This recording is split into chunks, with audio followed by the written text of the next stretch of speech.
마가복음 7장 14절로 23절입니다. 무리를 다시 불러 이르시되 너희는 다 내 말을 듣고 깨달으라. 무엇이든지 밖에서 사람에게로 들어가는 것은 능히 사람을 더럽게 하지 못하되 사람 안에서 나오는 것이 사람을 더럽게 하는 것이니라 하시고 무리를 떠나 집으로 들어가시니 제자들이 그 비유를 묻자온대 예수께서 이르시되 너희도 이렇게 깨달음이 없느냐? 무엇이든지 밖에서 들어가는 것이 능히 사람을 더럽게 하지 못함을 알지 못하느냐?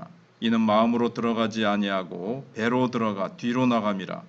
이러므로 모든 음식물을 깨끗하다 하시니라.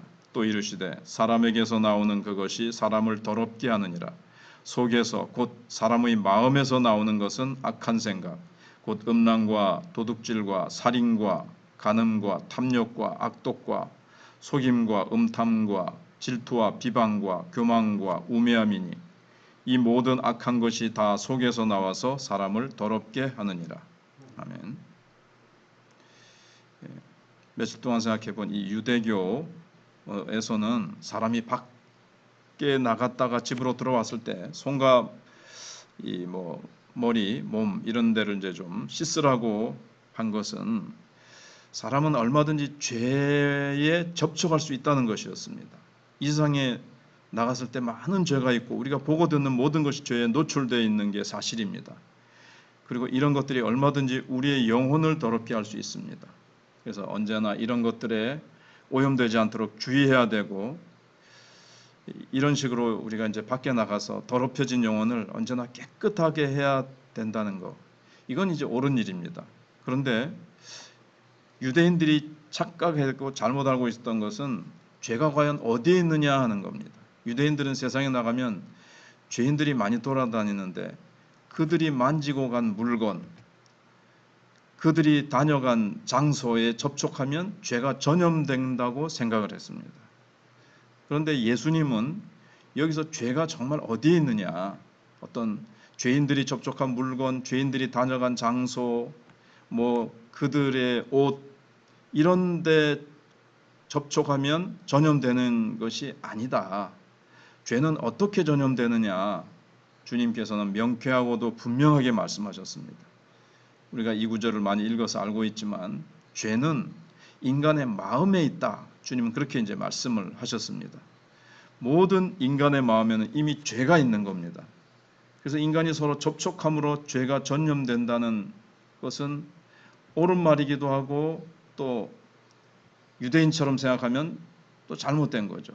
그런데 예수님이 말씀하시는 이 접촉이라는 것은 신체 접촉이 아니라 서로 막 말을 하면서 자꾸 그 말을 듣다 보면 그 말에 나도 모르게 이제 부정적이고 음란한 말, 비방하는 말, 남을 이렇게 막 정죄하고 막 이렇게 비난하는 말들을 자꾸 듣다 보면 그래 맞아 하면서 우리의 마음 속에서 자꾸 그게 이제 우리 속에 물들어온다는 말이죠.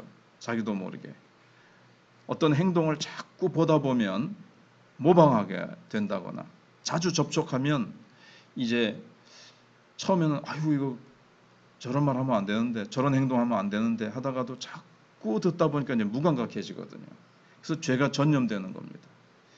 옛날에는 어떤 음란한 장면 같은 거 조금만 신체가 노출돼도 이게 막 큰일 날 것처럼 했는데 이게 점점 노출 수위가 심해져서 지금은 노출 정도가 아니라 텔레비전이나 어떤 그런 데서 아주 심한 음란한 장면이 나와도 사람들이 이제는 옛날처럼 크게 놀라거나 크게 자극도 안 되고 그냥 무감각해져 있는 것들을 봅니다. 예수님 이 점은 이제 분명히 밝히셨습니다. 그래서 14절로 16절에서 무리를 다시 불러서 내 말을 듣고 깨달으라고 하시면서 사람에게로 들어가는 것은 사람을 더럽게 하지 못한다. 뒤에 설명을 하시지만 우리가 먹는 음식 밖으로부터 들어오는 것은 우리를 더럽게 하지 못한다. 이렇게 말씀하시고 사람 안에서 나오는 것이 사람을 더럽게 하는 것이다. 근데 처음에 이 사람들이 못 알아들어요. 이게 무슨 말인가? 수수께끼 같이 들리는 거죠. 사람 안에서 나오는 것, 사람 안이라는 게 이제 마음인데 마음에서 나오는 이 더럽고 음란한 죄가 사람을 더럽게 한다. 그런데 사람들은 이게 무슨 의미인지 못 알아듣습니다. 삼손이 낸 수수께끼처럼 단 것에서 단 것이 나오고 강한 자에게서 강한 것이 나온다. 그거를 수수께끼를 하니까 못 알아들은 것처럼 수수께끼는 듣고 보면 에이 그거 다 아는 거.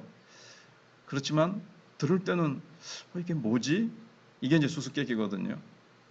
근데 예수님이 수수께끼 같은 식으로 비유를 말씀하니까 못 알아들었어요. 그러니까 제자들이 나중에 따로 와가지고 예수님 그게 무슨 의미입니까? 그러니까 17절 18절에서 물을 떠나 집으로 들어가시니 제자들이 그 비유를 묻자온데 예수께서 너희도 이렇게 깨달음이 없느냐?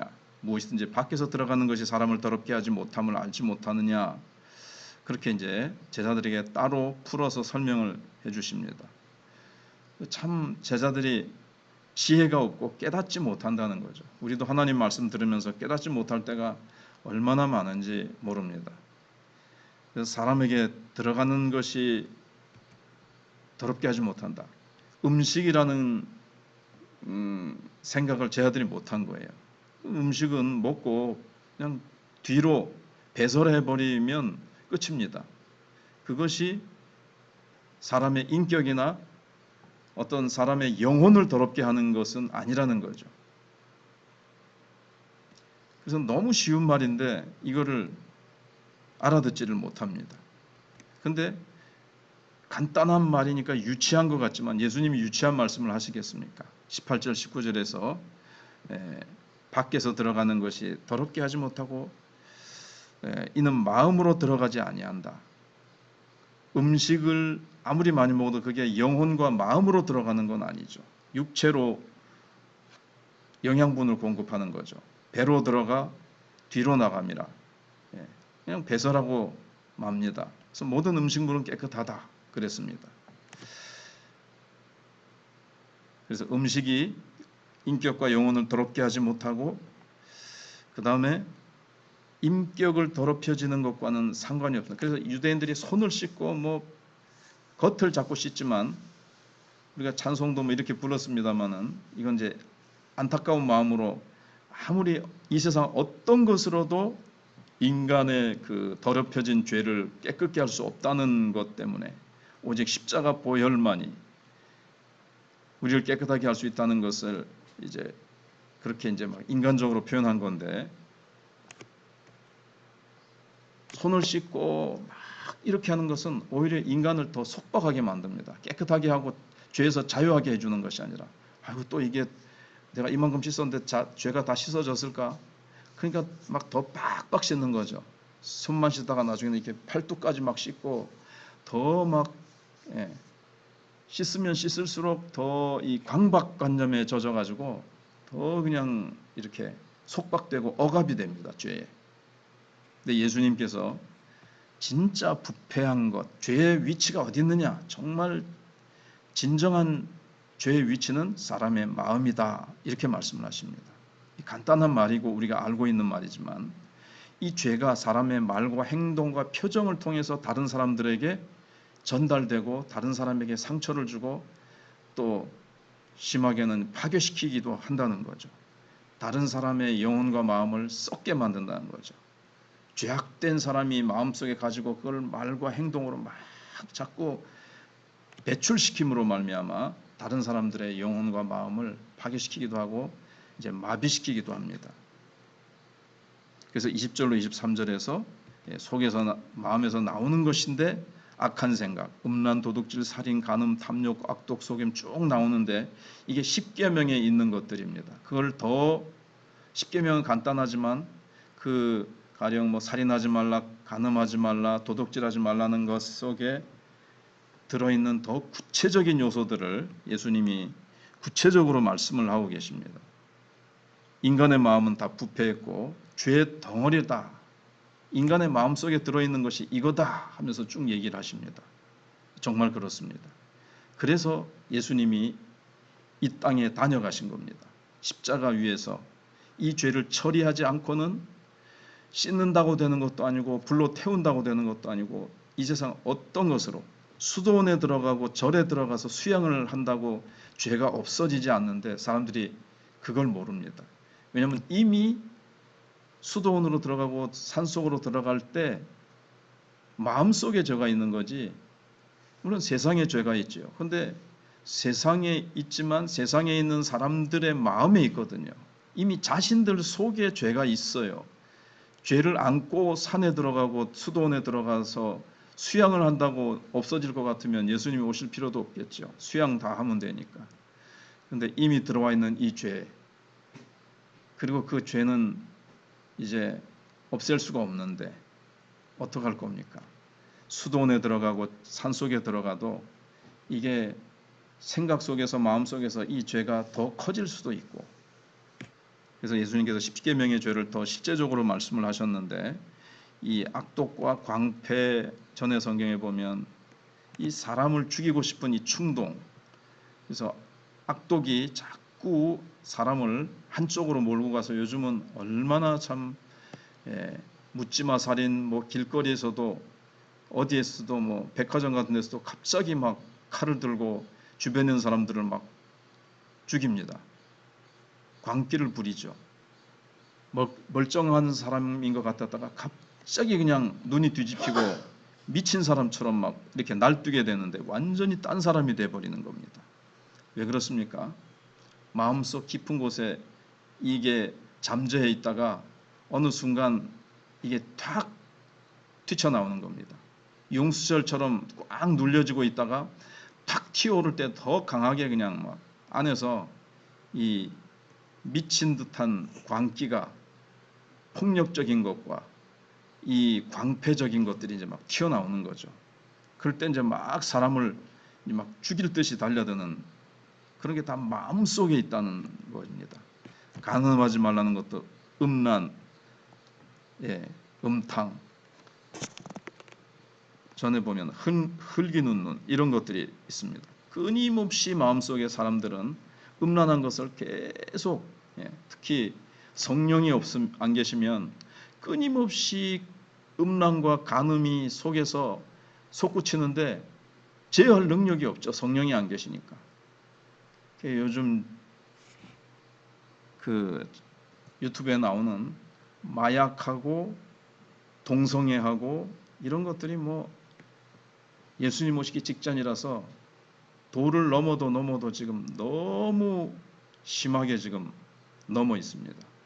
서울의 클럽에 밤새도록 마약하고 동성애하고 이것이 지금 우리나라도 너무 지금 막 심해져 가고 있는데, 정말 주님께서 보실 때 정말 심각합니다. 그리고 도적질하지 말라 그랬는데 자기가 가진 것으로 만족하지 못하고 남을 속이고 정당한 방법으로가 아니라 빼앗고 그렇게 하는 것들을 보게 됩니다. 예수님은 어떤 것으로도 이것을 없앨 수가 없다, 이렇게 말씀을 하십니다. 그런데 예수님이 오셔서 그래서 십자가를 지시고 십자가 위에서 그 피로 우리의 모든 죄를 다 씻어 내셨습니다. 그래서 그것을 믿는 자마다 그 우리의 영혼이 깨끗해지고 그다음에 이제 말씀으로 깨끗해지고 기도와 말씀으로 거룩해짐이니라. 그래서 기도와 말씀으로 거룩해진다고 두 가지를 우리에게 이제 깨끗게 하는 통로와 수단을 주셨습니다. 디모데 전서가후서에 기도와 말씀으로 우리가 거룩해진다. 그래서 우리를 깨끗게 하신 십자가 복음의 말씀으로 깨끗해지고 그 말씀을 붙들고 기도하면서 우리가 이제 점점 정결케 되어집니다. 그래서 우리가 느낌이나 종교적 열심, 다른 어떤 형식이나 다른 것이 아니라 십자가만 붙들고, 그래서 바울이 십자가 외에는 자랑하지 않는다 그랬는데 우리의 눈이 열려서 정말 십자가만 더욱더 붙들고 이 세상을 이기는 십자가 복음의 능력으로, 또 우리가 기도하면서 이 말씀을 붙들고 부르짖고 기도할 때에 우리의 영혼이 더 복음의 능력으로 무장되고, 기도할 때마다 성령께서 내 속에 강하게 거룩한 기름을 부으셔서 모든 음란과 죄악으로 가득한 세상을 이기게 될 것입니다. 기도하겠습니다.